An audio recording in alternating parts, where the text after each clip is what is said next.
Assalamualaikum warahmatullahi wabarakatuh. Waalaikumsalam warahmatullahi wabarakatuh. Pemirsa yang dirahmati Allah Subhanahu wa taala, insya Allah pada kali ini kita akan berbincang terkait dengan stunting, dan stunting ini merupakan isu nasional, Pak ya, yang merupakan sebuah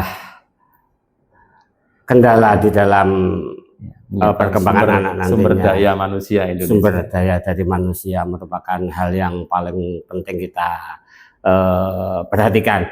Oleh karena itu kali ini kita akan berbincang terkait dengan stunting, nanti juga akan dijelaskan oleh narasumber kita. Terima kasih Bapak. Perlu kita kenalkan, kali ini kita menghadirkan narasumber dari Puskesmas Pundong. Beliau Bapak Sigit Pranowo, Sarjana Teknik. Beliau saat ini menjabat sebagai Kepala Sub Bagian Tata Usaha Puskesmas Pundong, Pak ya. Terima kasih sekali atas ketahuan ini pun, Bapak. Terima kasih. Semoga nanti menjadikan pencerahan khususnya bagi pengantin-pengantin baru kita, ya, khususnya di wilayah Pundong, pada umumnya di negara kita Republik Indonesia dan pemirsa pada umumnya. Jadi terima kasih sekali Bapak sekali lagi. Ya. Baik. Pemirsa yang dirahmati Allah, untuk pertama kali kita akan membahas terkait dengan stunting. Bapak, kalau kita berbicara terkait stunting, ya, itu kira-kira apakah masyarakat secara umum itu sudah mengenal istilah stunting ini atau belum? Baik, terima kasih Pak Haji Ahmad Ansori SAG yang berkenan untuk memberikan ruang waktunya untuk bisa kami berkontribusi dalam turut kita memberikan pencerahan upaya dalam penanggulangan stunting ya. Iya, khususnya betul sekali, di Bapak, wilayah Pundong ya. Baik, bahwa kita meruntut dari keinginan kita semuanya bahwa keluarga kita itu inginnya sehat gitu Pak. Betul sekali Bapak. Sehat dan mempunyai potensi yang handal dalam membangun bangsa dan negara, ya. Dan sehat adalah modal utama. Iya, dan tentu tidak semua harapan itu bisa dipenuhi oleh semua orang. Namun demikian dalam upaya ikhtiar, ikhtiar kita semuanya, mudah-mudahan keluarga-keluarga baru yang nanti akan memasuki mahligai rumah tangga bisa membentuk sesuai rencana, keinginan, dan juga sebuah cita-cita yang keluarga yang harmonis dan bisa mempunyai potensi yang baik untuk kemajuan bangsa dan negara. Nah, kita berbicara stunting. Stunting ini sebenarnya sejak dulu mungkin ada. Betul sekali ya. Sejak dulu mungkin ada. Hanya saja dengan perkembangan teknologi dan evaluasi, kemudian pengolahan data dan sebagainya, juga dibandingkan dengan beberapa negara tetangga, ternyata negara kita saat ini dihadapkan pada permasalahan yang menjadi potensi yang mengurangi kemajuan potensi sumber daya yang handal, yaitu stunting. Stunting ini adalah kalau ibaratnya orang itu gagal tumbuh gitu. Gagal tumbuh. Bahasa yang bisa dipahami gagal tumbuh. Gagal tumbuh. Artinya perkembangan dari fisiknya sama usia sama fisik itu tidak sesuai. Kemudian nanti juga akan berpengaruh pada tingkat mohon maaf intelijensinya Pak ya. Jadi beberapa kasus stunting ini bisa pertama nanti akan mengganggu perkembangan motorik, kemudian kognitifnya, termasuk juga kekuatan tubuhnya ya. Kemudian mungkin kemungkinan mudah terpapar oleh penyakit yang berisiko ya. Jadi karena termasuk pertahanan tubuh itu juga salah satu bagian dari mengambil asupan makanan yang baik pada fisik seseorang.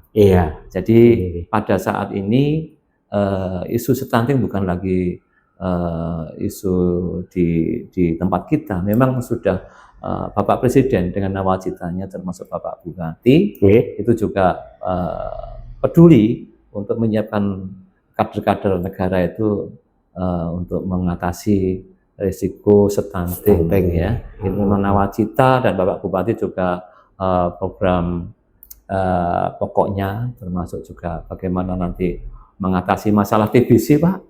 Ada terkait dengan stuntingnya? Bisa, karena tubuhnya rentan, lemah, sehingga penyakit berisiko tadi mudah masuk ke gitu. Gejala stunting itu. Hanya salah satu ciri yang khusus lah, pokoknya pendek gitu ya. Perkembangan fisiknya pendek, tidak sesuai dengan usianya. Di kesehatan juga ada ukurannya yang di program gizi puskesmas itu sudah menilai hasil dari setiap penimbangan setiap bulan pada warga khususnya di wilayah Bundong. Jadi akan menilai semuanya anak-anak balita yang berkunjung di layanan posyandu. Hanya posyandu itu jangan sampai mati. 3 bulan harus tetap jalan. Jadi itu kira-kira Pak Ansori terkait dengan stunting ini, dan penyebabnya ya biasanya ya asupan, yang jelas asupan yang masuk dalam tubuh kurang. Nutrisinya masuk ke dalam tubuh kurang. Itu untuk anaknya atau untuk ibu juga pengaruh ketika kehamilan, Bapak? Kita untuk program Bantul maupun nasional, kita kan saat ini lebih memfokuskan pada 1000 hari kehidupan. 1000 hari kehidupan. Penting ini. 1000 hari kehidupan itu sejak persiapan mulai dari pertemuan sel telur dengan sperma. Itu sudah sejak terjadi itu dihitung 1 hari, kemudian sampai dia tumbuh menjadi seorang manusia dengan usia sampai 1000. Artinya ketika proses awal terbentuknya janin dalam ibunya sampai nanti setelah lahir, usia 1000. Ini yang sangat harus diperhatikan. Makanya pentingnya ada nasihat pernikahan itu sangat penting. Betul Bapak. Jadi kita dari KUA juga sebisa mungkin untuk memberikan wawasan kepada calon pengantin dengan program kita bimbingan perkawinan bagi calon pengantin baru itu. Dan kita usahakan setiap bulan kita mengadakan sesuai dengan kapasitas calon pengantin yang ada. Insya Allah. Dan itu tentu harapannya mudah-mudahan nanti calon pengantin itu bisa memenuhi dari apa yang menjadi nasihat dari para penasihat yang ada di KUA ketika ada acara pemberian nasihat pernikahan. Betul. Kita juga berkolaborasi dengan PLKB juga dengan Puskesmas. Karena dari beberapa sisi ilmu tentu juga kepentingannya adalah untuk membantu menyiapkan keluarga baru. Jadi kita berusaha bekerja sama untuk menyiapkan teman-teman baru itu, khususnya pencegahan di dalam hal stunting ini. Baik Bapak, terima kasih. Kemudian dari faktor penyebab itu jelas kurangnya asupan nutrisi ke dalam anak itu sendiri. Kemudian kita yang ingin ketahui ciri-ciri anak tersebut secara spesifik, kemudian juga yang perlu sangat kita butuhkan ilmu itu adalah bagaimana ketika itu sudah terlanjur ketahuan, katakanlah itu bagaimana solusi untuk menangani dan memperbaiki kondisi si anak tersebut, Pak. Baik, tadi ciri-ciri pertama sudah kita, yang paling menonjol adalah tadi antara usia dengan tinggi badannya itu tidak sesuai. Yang kedua kelihatan pendek. Betul. Kelihatan pendek gitu. Anak-anak kalau kasihan kalau dia masih anak-anak sih tidak merasa. Tapi ketika nanti dia sudah memasuki usia sekolah dia merasa pendek itu kadang anak-anak tumbuh dari sisi pikirannya juga nanti akan juga merasa dia terganggu karena masa mungkin minder dan sebagainya. Minder itu hal yang faktor itu menghambat itu nanti, menghambat perkembangan. Yang kedua adalah perkembangannya lambat artinya. Kalau sudah seperti itu, minder pelanggan lambat, dia menerima mungkin ilmu dan sebagainya. Dia juga akan karena gangguan di dalam tubuhnya itu ada beberapa faktor, salah satunya juga akan nanti menghambat dari perkembangan baik motorik maupun psikomotoriknya. Nah, ini yang kita iman-iman di kognitifnya juga ya. Kemudian mungkin tadi sudah kita singgung sedikit banyak juga ketahanan tubuh. Iya. Jadi dalam mensana in corpore sano, dalam tubuh yang sehat akan tumbuh jiwa yang kuat. Nah, ini yang jelas. Kalau dulu 4 sehat 5 sempurna, sempurna 1 susu ya. Tapi saat ini kadang anak-anak tuh makanannya sudah beda. Orang tuanya juga seperti itu. Senengannya yo goreng-gorengan, nasi goreng, serba instan. Serba instan. Betul, ya. betul.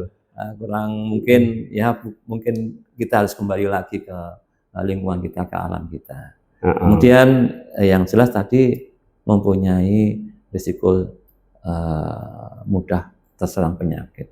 Kalau sudah terserang penyakit, otomatis dia hanya masuknya mungkin obat. Betul. Sehingga asupan nutrisi yang lain tidak masuk, sehingga pertumbuhan tubuhnya semakin itu juga nanti menunggu sembuh baru dia butuh asupan. Kalau setelah obatnya sudah masuk dan dia sembuh, nah ini butuh perjuangan lagi mengejar target yang dia seharusnya umur sekian, tingginya sekian, ya dia harus mengejar target sama teman-temannya. Nah, makanya tadi itu salah satu ciri-ciri yang stunting tadi, makanya perlu kita tahu penyebab utamanya apa.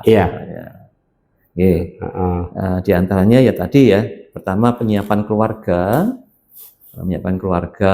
sebelum berkeluarga ada persiapan seperti kalau di Puskesmas ya pemeriksaan kesehatannya laki dan perempuan, kemudian mendapatkan nanti nasihat di KUA ya, kemudian itu pun nanti akan menyinggung beberapa masalah atau beberapa topik ya. Untuk yang saat pertama kita nanti akan juga menyampaikan bahwa pentingnya keluarga muda yang baru diimunisasi ya, khususnya ibu yang nanti calon ibu hamilnya itu anti tetanus toksoid paling tidak itu. Nah, yang kedua bagaimana mereka nanti memperhatikan janinnya bersama suaminya, gitu Pak? Artinya harus saling sayang biar nanti janin yang dikandung yang akan datang itu kalau keduanya itu saling kompak dan sayang, insya Allah janin yang dikandung itu juga akan merasakan pertumbuhannya lebih bagus karena merasa lebih diperhatikan, lebih diperhatikan. Seperti juga asupannya harus cukup protein ya, nutrisi yang lain ya, seperti itu. Kemudian yang terus aja bahwa mungkin tidak semuanya orang tuh sehat pada saat mau pernikahan. Mungkin ada juga sisi kurangnya, barangkali jika pernah mengalami penyakit infeksi, ya. Ini juga sedikit banyak menjadi penghambat, tapi bukan yang utama, masih bisa diantisipasi.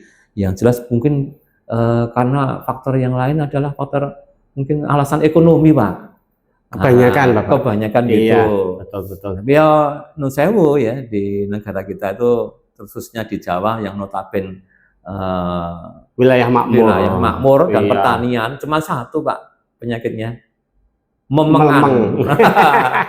Itu sudah penyakit umum, Pak. Ini yang harus kita hilangkan. Kita bisa meniru negeri Jepang yang mempunyai ketekunan yang luar biasa. Termasuk gini Bapak. Jadi sebenarnya lingkungan pekarangan kita ini sebenarnya bisa sekali kita manfaatkan sebaik mungkin. Katakanlah di sana ada lahan yang kosong, tanami kates, mungkin pisang. Itu kan lebih bagus. Mungkin di pojokan sana bisa dipakai untuk ternak ite atau ternak mentok ayam, dan itu kan juga ikan juga bisa. Betul, ikan. Itu kan juga potensi untuk perbaikan gizi. Juga mungkin juga potensi juga ke penjualan ekonomi. Katakanlah kita seperti yang tahu Bapak, ketika sudah memasuki rumah tangga, ini mau tidak mau kita kan dituntut ke masyarakatan. Artinya ketika tetangga ada sumbangan, ya, itu kita juga ya, iso nyebrak. Nah, ketika itu tidak belum gajian kerja, cakal KPT siji. Ya, itu memang harus kita ingatkan selalu pada calon pengantin ya, termasuk yang bukan calon pengantin, maksudnya yang sudah berkeluarga. Betul. Tidak. Jadi di samping mereka ini juga keluarga yang baru, khususnya juga memperhatikan terkait dengan kerja ekonominya, tapi kesehatan termasuknya anak harus selalu diperhatikan. Bagaimana kita setiap ada kegiatan posyandu mungkin cek di puskesmas rutin itu harus mengikuti Pak ya. Jadi harus seperti itu. Jadi sebaiknya keluarga itu menyempatkan diri, mengajak putra putrinya datang ke posyandu ya. Mungkin pamitlah kalau di pekerjaan kami harus memperhatikan anak untuk sekedar mengantar di posyandu. Padahal posyandu itu ada sering diberikan ada PMT, kemudian ya seperti ada buah. Artinya enak gitu loh kita posyandu itu. Mereka kita dihargai, diwongke dan diberikan masukan juga yang baik sesuai dengan kebutuhan orang Jawa lah ya. Seperti itu. Artinya seperti itu. Jadi jangan sampai nanti merepotkan orang yang sudah sepuh kan posyandu, kasihan. Dan terkait dengan nanti anaknya kok sudah besar ternyata betul-betul kejadian stunting ini kan rugi sendiri maka betul harus diperhatikan dan nanti untuk mencegah stunting itu dari awal harus dipahami betul-betul dipahami oleh kebetulan begini Pak Ansori. Jadi Pak Ansori, jadi puskesmas itu juga memonitor untuk putra-putri kita yang kebetulan mempunyai nilai gizi yang kurang ya, itu sekitar ada 250 keluarga anak di wilayah Pundong yang dinilai mereka memang harus butuh perhatian karena gagal tumbuh tadi, stunting tadi, sehingga artinya 250 di wilayah Pundong untuk saat ini bukan nilai yang kecil loh Pak itu. Bukan, ini menyebar di 3 desa, dan kontribusinya tidak hanya puskesmas saja yang berperan untuk meningkatkan status anak-anak ini menjadi yang bebas stunting. Ini kami juga baik desa, kelurahan melalui dana desanya. Kami di Puskesmas melalui dana BOK, Bantuan Operasional Kesehatan, juga menyisihkan dananya untuk putra-putri kita yang kebetulan dia menderita gizi yang tidak sesuai itu. Nah, kami menurut saya tidak hanya bergerak di situ saja, Pak Ansori, ya, Pak. Jadi kita mengucapkan terima kasih pada teman-teman kader di wilayah Pundong bahwa mereka telah memberikan informasi yang autentik terkait dengan perkembangan anak. Jadi dengan adanya informasi yang autentik, data yang autentik ini, anak-anak tidak akan terjerumus lebih dalam. Sehingga begitu tahu dia mempunyai kekurangan, kita bisa turut bersama-sama menumbuhkan, membantu untuk bisa mereka bangkit sehingga pertumbuhan tubuhnya itu lebih baik lagi. Nah, itu makanya kami Pak Ansori jadi bahwa Puskesmas telah melalui evaluasi dan pengolahan data, alhamdulillah kami sampaikan kepada beberapa pihak yang notabene adalah pihak ketiga, seperti di Angkasa Pura, kemudian PT Pertamina Rowulu, Bank BPD, untuk bergerak bersama. Kami memaparkan ini loh keadaan di Pundong. Dengan harapan mereka turut membantu. Alhamdulillah direspon dan kita mendapatkan kucuran sedikit dana untuk bisa membantu membangkitkan untuk berbagi bersama iya, kepada mereka-mereka yang ya lumayan. Iya. Alhamdulillah kemarin dari Koperasi Adil itu membantu sekitar 5 juta untuk kita wujudkan untuk termasuk mengundang dokter spesialis untuk memberikan arahan pada keluarga yang ada stuntingnya. Ini perjuangan luar biasa Pak ini. Ya. Ini sangat-sangat di samping tidak mudah, tidak betul. Semuanya mendapatkan kucuran dana CSR istilahnya. Iya. CSR ini adalah 2%-nya keuntungan perusahaan yang diperuntukkan bagi masyarakat. Betul sekali. Nah, kemudian itu kita wujudkan juga untuk penguatan pangan keluarga melalui budidaya lele dalam ember. Oh, budidaya lele dalam ember. Ini sangat menarik ini. Ya. Karena biasanya pemahaman kita budidaya lele itu kita telah membayangkan punya bak kolam yang besar dan harus gini persyaratan gini. Ini budidaya lele dalam ember ini sangat menarik. Bagaimana Pak? Ini saya lanjutkan lagi ya Pak. Iya. Sorry bahwa yang kedua kita dapat perhatian lagi dari PT Angkasa Pura. PT Angkasa Pura. PT Angkasa Pura. Iya. Jadi kemarin Bu Dokter setelah paparan belum lama kemarin bulan Juli ya. Bulan Juli 2025 kemarin itu mengundang kita untuk memberikan dana lagi sebesar 20-an juta dan diwujudkan untuk anak-anak yang stunting tadi sebanyak 250 anak untuk pemberian tablet besi selama 3 bulan. 3 bulan ke depan mulai dari bulan insya Allah bulan Agustus ini. Iya, karena kami tidak mampu membiayai, membantu sehingga mereka turun atas paparan kami diterima dan anak-anak beri sokong dana melalui puskesmas. Iya. Nah itu Pak, sorry. Nah kita berbicara tentang lele tadi ya. Oke, baik. Jadi yang lele tadi ini kita sebenarnya semua orang bisa sih memelihara lele. Cuman butuh ketelatenan dan butuh pengertian dan tahu manfaatnya terkait dengan masalah lele. Itu Pak, sorry. Gini Bapak, jadi secara umum mohon maaf, ketika kita berbicara budidaya lele, ini di masyarakat itu belum mengetahui secara manajemen yang betul. Artinya pakan itu diberikan belum tentu sesuai dengan aturan yang ada, sehingga kalau dihitung-hitung itu malah rugi. Iya. Nah ini bagaimana untuk budidaya lele dalam tanda kutip rumahan, artinya tujuan utama untuk pemenuhan gizi keluarga.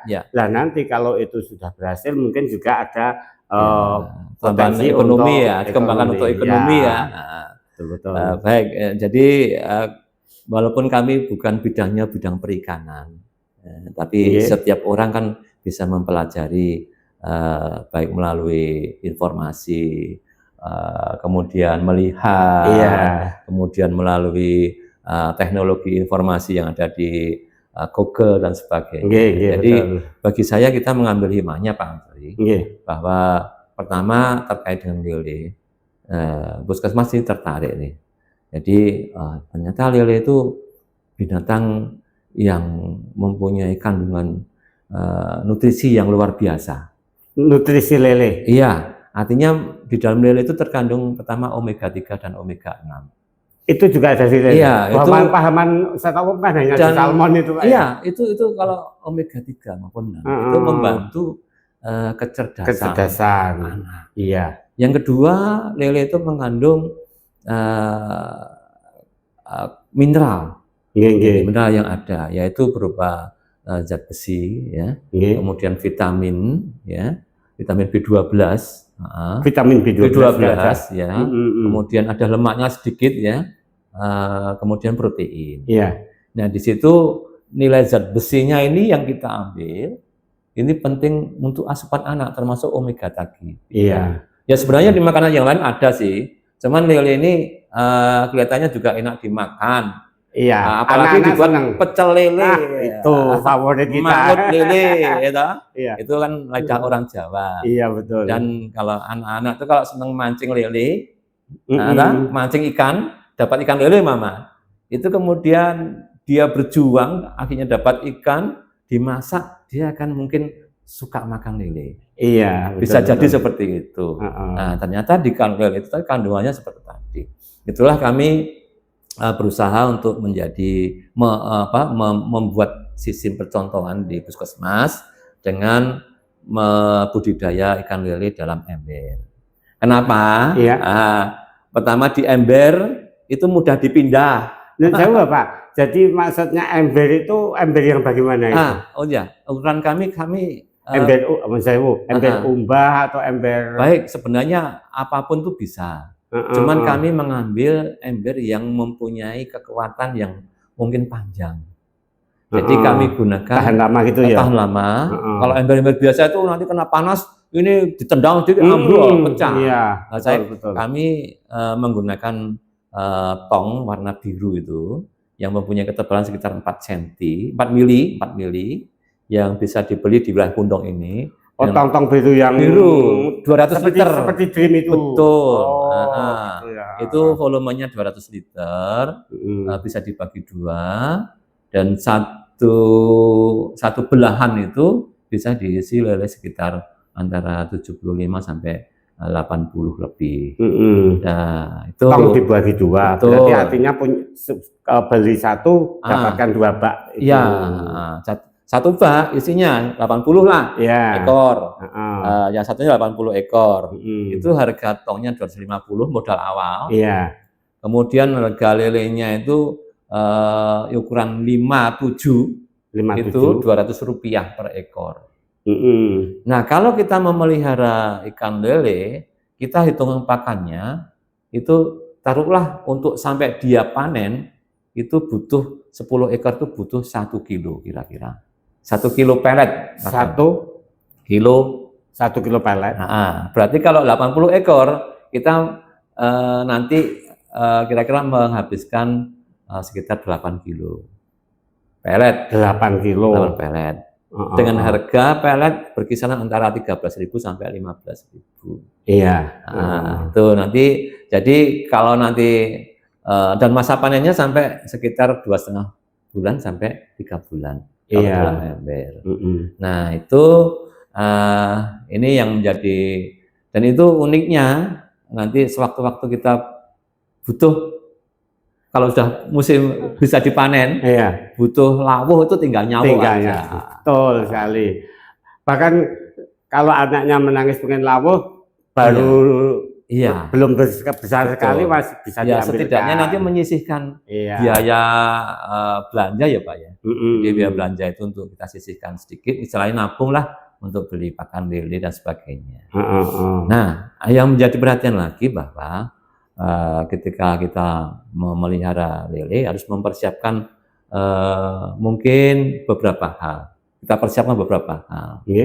Yang pertama itu walaupun area kita sedikit ya Pak. Tadi sudah dimulai ya. Karena kan kita kan masing-masing tuh ya. Kadang wah kandilahan kan gitu alasan betul. kita. Biar repot-repot dan harus bangun ini bangun enggak. Nanti kalau budaya lele dalam ember itu cukup ember itu aja, nanti yang mudah dipindah-pindah. Jadi intinya ember, kemudian air, kemudian ikan lele, benih ikan lele, dan pakan. Situ ya. Kemudian bagaimana kita nanti untuk pertama kali kita benih atau menebar ikan, biar ikannya tetap sehat loh Pak. Betul. Kalau ikan itu begitu dimasukkan dalam ember, barangkali sehari 2 hari besok sudah pada ngambang. Wah, kira-kira nggak sehat-sehat. Wah, ini bibitnya jelek dan sebagainya. Nah, ini mungkin kita juga ada kesalahan kita sendiri. Jadi yang pertama, karena lele itu masih rentan, Pak, kita membuat ember tadi diisi air ikan lele. Air ikan lele itu air yang berasal dari kolam ikan lele. Kita isi sekitar kira-kira ya 5 cm saja lah cukup. itu kita pertama kali untuk membuat benih pakan awal, yaitu berupa menangkap nyamuk, Pak, biar bertelur di situ, begitu. Iya. Nah, kalau udah bertelur, itu nyamuknya nyamuk apa, Pak? Gitu. Kok kayak program pemberantasan DB itu tidak berhasil? Oh tidak.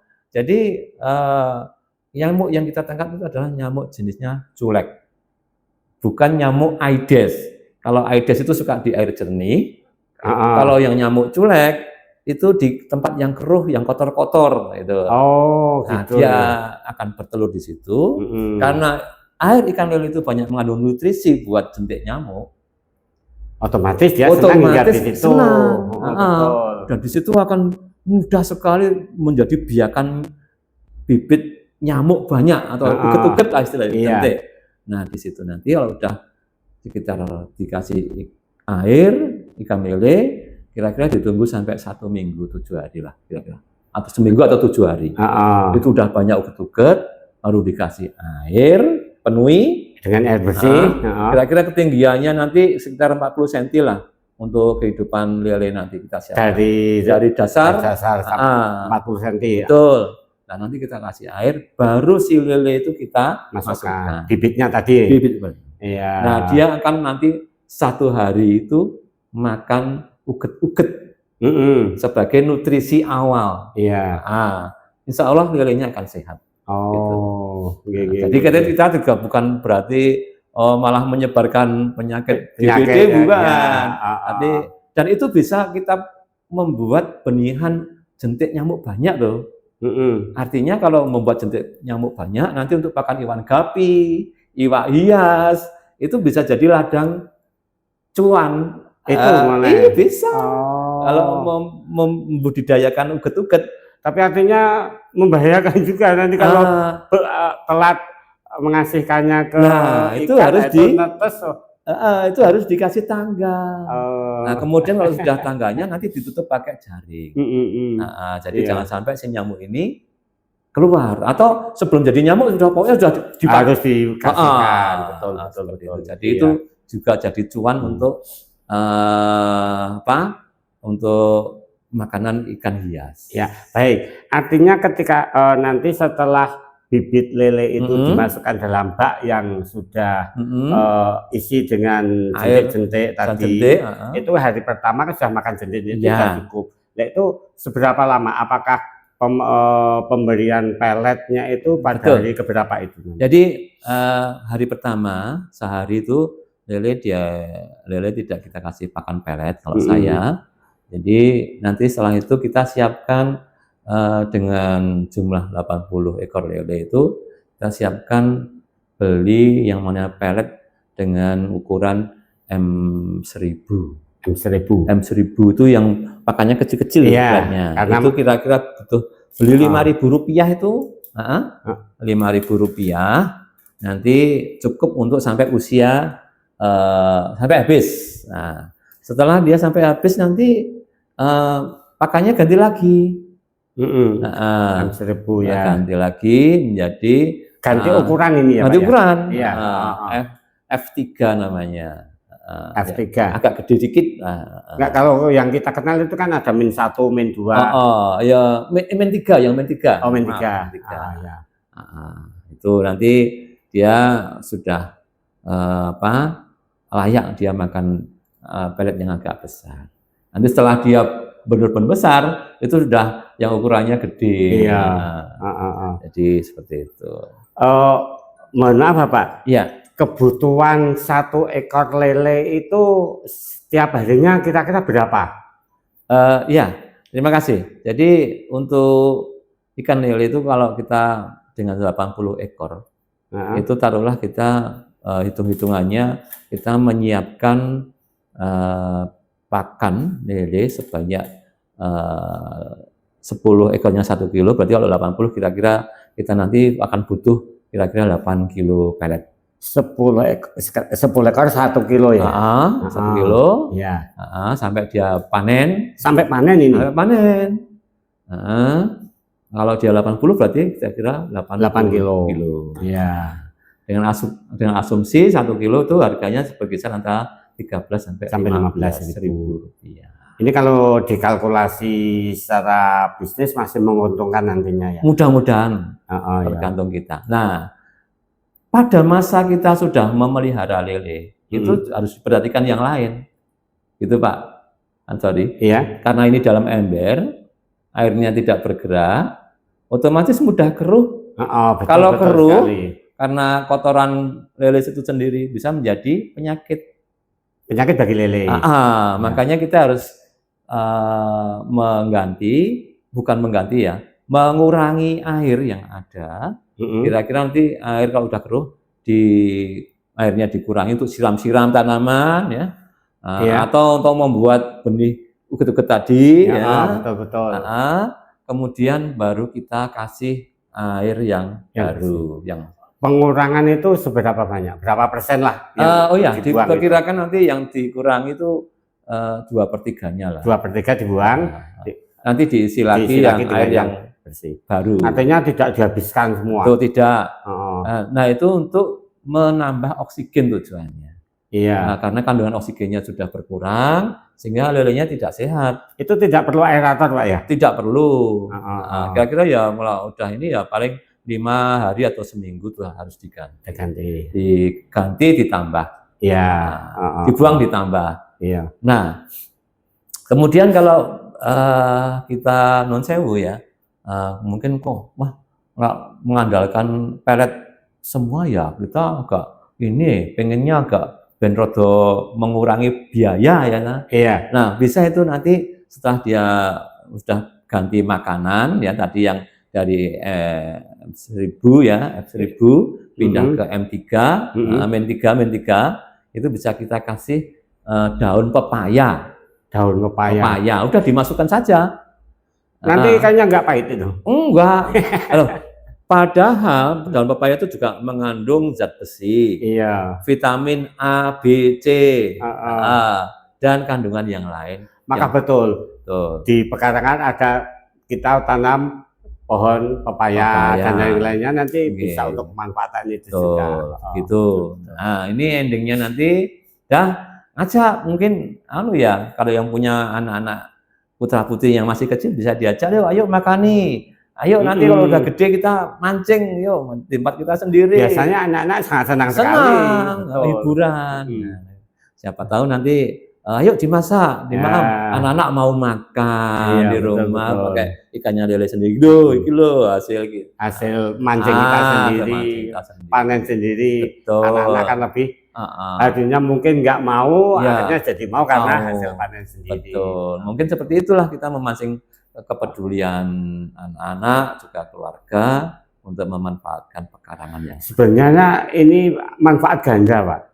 Artinya di samping juga sebagai refreshing pikiran keluarga kan seneng-seneng makan lele. Itu juga sangat bermanfaat sebagai tambahan nutrisi untuk keluarga gizi, untuk keluarga itu sendiri. Dan mungkin artinya nanti ketika untuk mencukupi kebutuhan keluarga ini bertahap mungkin loh ini. Jadi berapa 2 tong lah kita tabur benih, 1 minggu lagi atau 2 minggu lagi mungkin tabur benih lagi. Jadi ini tapi konsumsi habis. Pak Ansori ya. Mohon maaf. Minum dulu.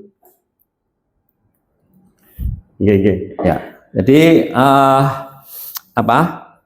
Jadi ketika sudah masa panen, masa panen itu tidak langsung dipanen semua loh, karena kadang yang gede itu ada jadi nggak merata. Betul. Kita yang sudah layak konsumsi bagi keluarga, ambil duluan. Kita ambil duluan.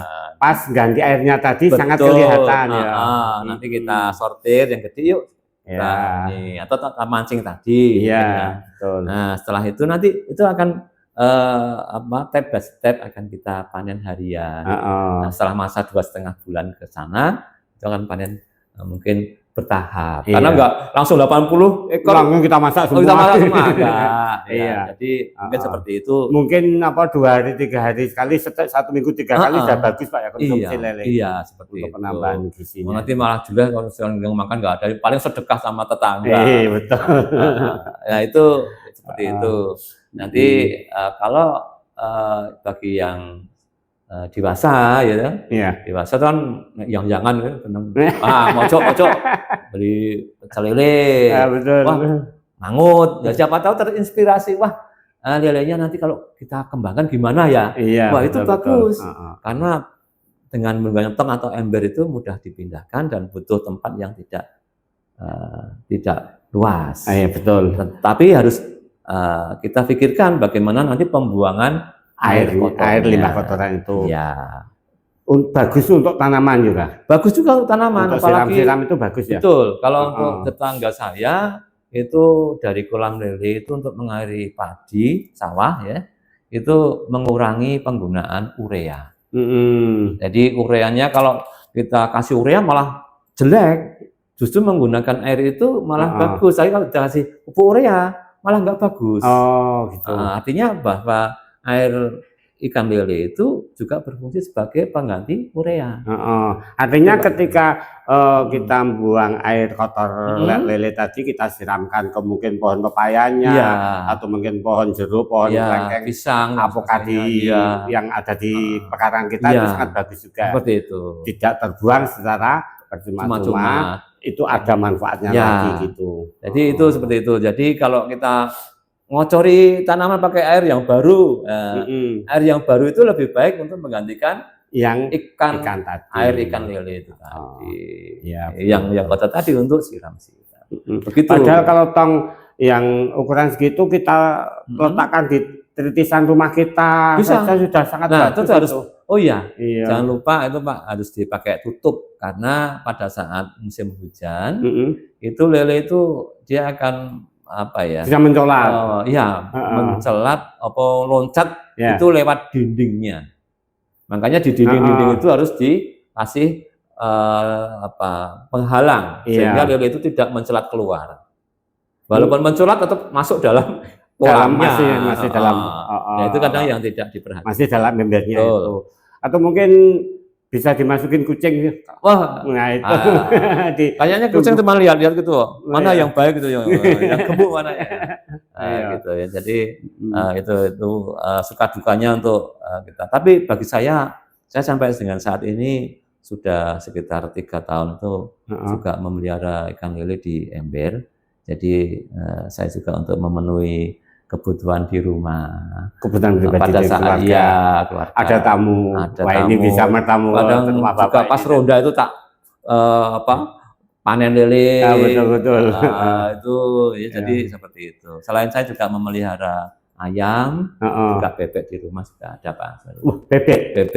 Jadi bagus itu. Ya bagus. Makanya kalau bisa kan gini Bapak, ada pepatah mengatakan.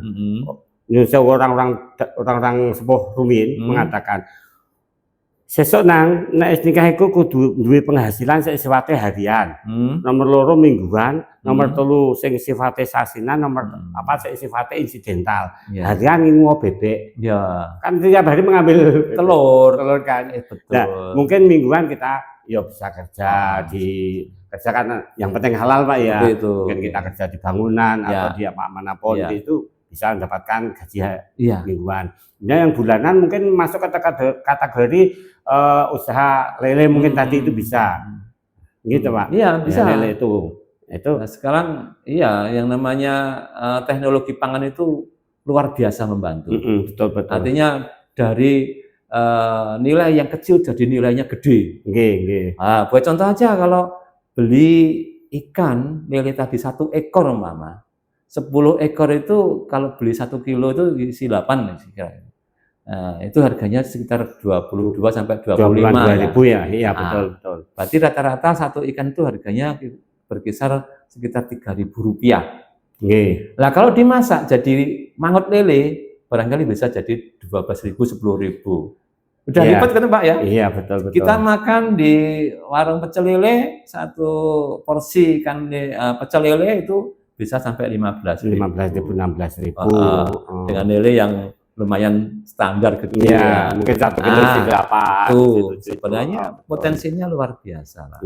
Jadi untuk menambah income keluarga juga bisa, tergantung tujuan kita masing-masing. Intinya Allah itu memberikan rezeki kita itu bukan langsung memberi, Betul, betul. Tapi benar-benar harus kita cari. Nah, ini yang perlu kita garis bawahi.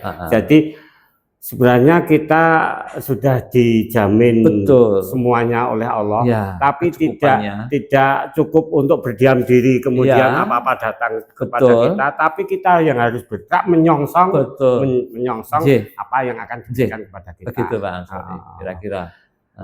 Makanya kita punya dua tangan, sebagusnya kita jangan rumah ya, tangan di seperti ini ya, jadi kita harus benar-benar tidak mengepal tangan kita. Betul. Jadi, artinya kita harus kreatif ya Pak ya.